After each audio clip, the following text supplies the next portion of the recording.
Africa was hit by the COVID-19 pandemic. And as a result of the pandemic, you are very much aware that the Africa economic GDP growth rate reduced by negative 1.6%. And we lost millions of jobs, over 29 million jobs lost, and 30 million Africans subjected to abject poverty.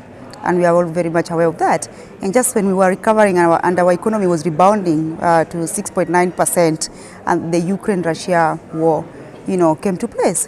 And now you're very much aware that because of this, we are now having high energy prices, and the fertilizer prices are now going to increase by over 300% now. And of course, a looming food crisis in Africa, which is now a concern right now. Africa is not going to enjoy cheap food prices anymore. So this is a concern in Africa.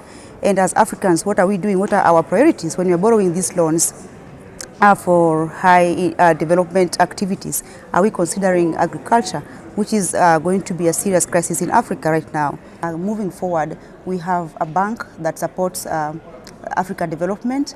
The high fives of the Africa Development Bank, as you're all aware: integration of Africa, feed Africa, industrialize Africa, and of course the bank is up to restore the dignity of the African people. So I think it's very important for us to increase shares at the AfDB, and where we have a voice and as Africans can sit. So it's just important and key that as Africans we invest in our bank where we can sit and make collective decisions as Africa if we are to move forward for the unity of Africa.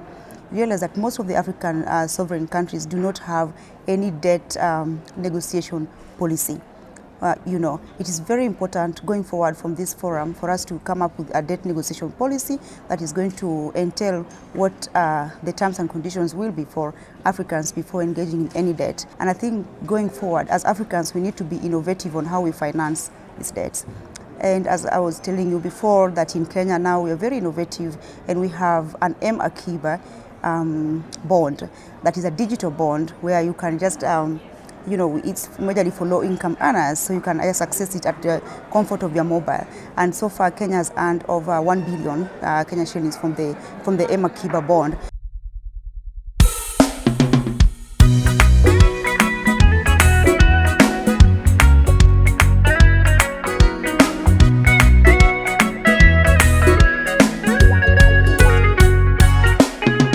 We call for policies and practices that put people first. We call for policies and practices that put people first.